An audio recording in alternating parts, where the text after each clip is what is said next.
Dans cette vidéo, on va voir qu'est-ce qui nous attend cette semaine dans le calendrier économique.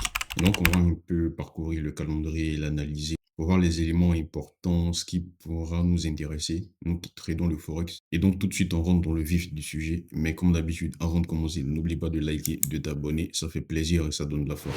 Alors, je tourne cette vidéo le mardi. Le lundi, il n'y avait rien d'important, d'assez important, voilà, dans le calendrier économique, d'important pour nous qui tradons le Forex, voilà. Et donc, c'est même pour ça que j'ai pas sorti cette vidéo hier, voilà.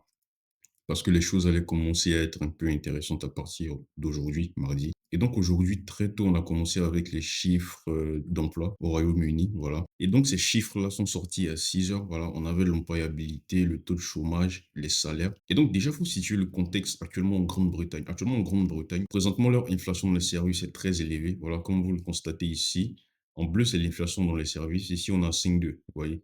Vous voyez que c'est assez élevé par rapport à l'inflation alimentaire et l'inflation énergétique. Donc, actuellement, ils ont un problème avec l'inflation dans les services. Et donc, l'inflation dans les services, ça vient de quoi? Ça vient des dépenses, en fait. C'est-à-dire que les gens ont de l'argent pour dépenser, pour se faire plaisir dans les services, vous voyez. Et donc, les chiffres d'emploi, plus précisément, les chiffres de salaire, allaient être très intéressants, vous voyez. Les chiffres de salaire ici, average earnings, ces deux éléments allaient être très intéressants. Le premier, c'est incluant les bonus. Et le deuxième, c'est excluant les bonus. Et aussi, il faut dire que l'organisme qui se charge de recueillir les différents éléments pour publier les chiffres d'emploi.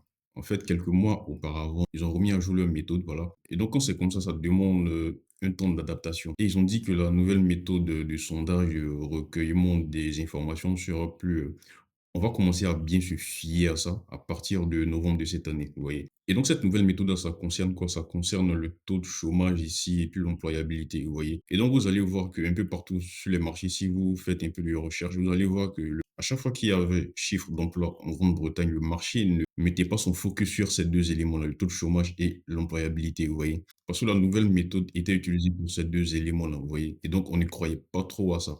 C'était plus sur les salaires que le marché était focus, vous voyez. Et donc, c'est normal aussi parce qu'actuellement, l'inflation dans les services, la Banque centrale l'a souligné, c'est vraiment assez élevé, c'est à 5,2, vous voyez. Et donc, c'est sur ça qu'on allait mettre l'accent. Mais quand même, on a eu une grosse accélération quand même au niveau de l'employabilité. Vous voyez ici, avant, on était à 97 000 emplois. On s'attendait à ce que ça baisse, vous voyez, à 95. On s'attendait à ce que ça baisse vraiment. Mais regardez le jump qu'on a eu, on est passé à 265 000. Vous voyez. Même si le marché n'est pas trop focus sur ça, on ne peut pas ignorer quand même ça. Vous voyez, il y a trop d'écart. Vous voyez, on peut mettre ça sous le compte du fait que c'est une nouvelle méthode qui est utilisée. Est-ce qu'on peut se fier à ça et tout, alors que l'organisme lui-même a dit que c'est à partir de novembre de cette année que on doit vraiment commencer à se fier à ça. C'est vrai. Mais quand même, on peut pas ignorer ça, quoi. Vous voyez. Et donc, même si les salaires ici, ça a baissé, incluant les bonus, on est passé de 4,6 à 4. En excluant les bonus, on est passé de 5,4 à 5,1, vous voyez. Donc, même si c'était le focus, mais quand même, cette déviation-là, c'est gros quand même. Et donc, la réaction qu'on a actuellement sur la livre, c'est que présentement, ça part à la hausse. Et donc, moi, personnellement, je ne suis pas prêt pour acheter de la livre. Moi, j'attends plus des opportunités de baisse sur la livre. Parce qu'ici, la devise est trop achetée. Donc, je cherche plus des catalyseurs qui vont aller dans le sens inverse. Voilà, pour nous offrir de très beaux mouvements directionnels vers le bas, vous voyez. Et donc, moi, j'aurais préféré qu'on n'ait pas cette grosse déviation-là et que les salaires baissent plus que ça, vous voyez. Comme vous le savez, moi, mon style de trading, c'est le trading d'événements risqués. Donc, avant, on étudiait ça. Et donc, ici, par exemple, dans les salaires incluant les bonus, j'attendais ça 3,9, vous voyez, de baisse. Avec une combinaison de baisse aussi dans les autres chiffres d'emploi pour avoir une opportunité de vente sur la livre, vous voyez. Et donc, au niveau de la livre, personnellement, je ne touche pas à ça. Je ne suis pas prêt pour la prendre à la hausse parce que je veux que la livre baisse tout simplement pour pouvoir la prendre à la baisse. Et donc, à long terme, j'attends des catalyseurs pour prendre la livre à la baisse. Mais suite à ces chiffres-là, à la court et moyen terme, surtout à cause de cette grosse déviation-là qu'on a eue, bah, en day trading, je suis rentré sur le GBP AUD, voilà, suite à l'analyse fondamentale que je viens de vous faire. Et aussi, bon, techniquement, on a cassé ça aussi. Et donc, voilà, je vais tenter cette petite position-là pour partir chercher cet objectif-là. Je vais bientôt prendre un peu de profit, bouger mon SL pour sécuriser la position. Mais ça, c'est une position de trading. Sinon, moyen terme, j'attends des catalyseurs quand même baissiers sur la livre. Et donc, pour la journée du mardi, il n'y a pas grand chose d'autre, à part peut-être les adjudications qu'on va surveiller. Voilà, ici, à 3 ans aux États-Unis. Après aussi, on a le discours du gouverneur de la Banque centrale du Canada qu'on peut regarder aussi pour essayer de voir s'il y a des nouvelles choses dans son discours par rapport à la semaine passée où on a eu l'annonce du taux d'intérêt au Canada. Et donc après le mercredi, qu'est-ce qu'on a ici? Voilà, on a le CPI. Bon, au niveau du CPI aux États-Unis, vous savez, présentement, la Banque centrale a switché son focus. Présentement, on est focus sur le marché de l'emploi. Pourquoi? Parce que l'inflation, c'est plus trop un problème. Vous voyez, les chiffres d'inflation tendent durablement vers leur objectif et donc c'est plus trop un problème. Et donc, même si on a des chiffres CPI d'inflation le mercredi, je ne m'attends pas à grand chose du marché. Parce que si vous regardez ici, on s'attend à ce que tous ces chiffres continuent leur chemin vers leur objectif à la baisse. Et donc, pourquoi je dis que je ne m'attends pas à grande chose? Déjà, il faut dire que dans ma dernière vidéo sur le dollar américain, on était quelque part ici. Je disais qu'à court et moyen terme, j'étais aussi. Voilà. On a eu cette petite hausse-là. Et donc, qu'est-ce qui peut se passer avec ces chiffres d'inflation? Si on regarde le tableau ici, on est dans un cas assez intéressant. Pourquoi? Parce que si le marché pense, parce que c'est toujours le cas ici, le marché pense que la Banque centrale doit toujours baisser les taux plus que 25 points de base, vous voyez. Ici, par exemple, dans la réunion du 18 septembre, on est à 32. Et donc, si la Fed sort et qu'elle baisse les taux à 25 points de base, vous voyez que ça va surprendre ceux qui pensent qu'on doit baisser plus les taux. Et donc, ça, c'est aussi pour le dollar.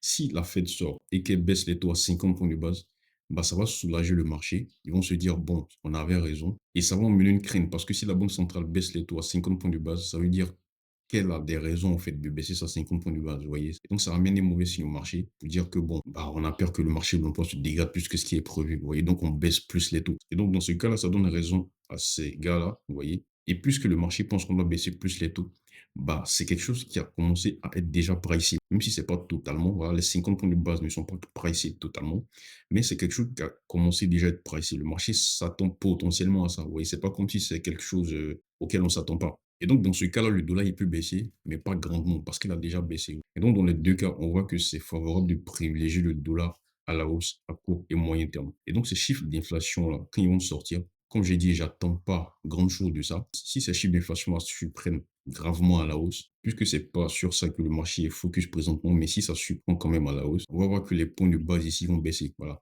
C'est-à-dire, on peut passer, par exemple, de moins 32,25 à l'heure actuelle où je fais la vidéo, par exemple, à moins 28, vous voyez. Et donc, sur le champ, bah, le dollar, lui, peut partir un peu à la hausse. Mais vous allez voir que ça ne sera pas aussi grave que les anciens chiffres d'inflation, tout simplement. Au contraire, si ces chiffres d'inflation ils sortent et que c'est assez mauvais dans le rouge, bah, ça rentre dans la narrative du marché. Et donc, ça conforte dans le sens du on doit baisser plus les taux.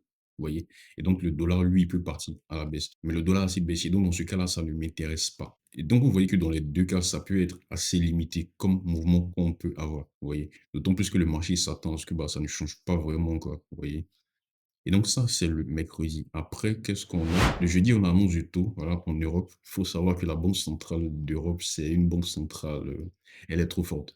Surtout la présidente de la Banque centrale, Madame Lagarde, elle, c'est-à-dire, elle est connue pour ne pas répondre aux questions. Qu'est-ce qu'on attend ici? Ici, on est à 4,25, on s'attend à ce que la Banque centrale baisse les taux. Ça, on l'attend depuis longtemps. C'est-à-dire que assez de membres de la Banque centrale d'Europe sont sortis pour confirmer ça. On aura baisse du taux, etc., etc. Vous voyez, donc ici, le marché s'attend à 100% que la Banque centrale baisse les taux. Et donc, probablement, on n'aura rien de bon, vous voyez. On aura une situation comme l'annonce du taux de la semaine passée au Canada. Et donc, dans ce cas-là, ça ne m'intéresse pas. On n'aura rien de bon. La seule chose qui peut changer, qui peut nous donner de la volatilité, c'est si après les 25 points du bas. Bon, c'est si déjà on ne baisse pas les taux, voilà.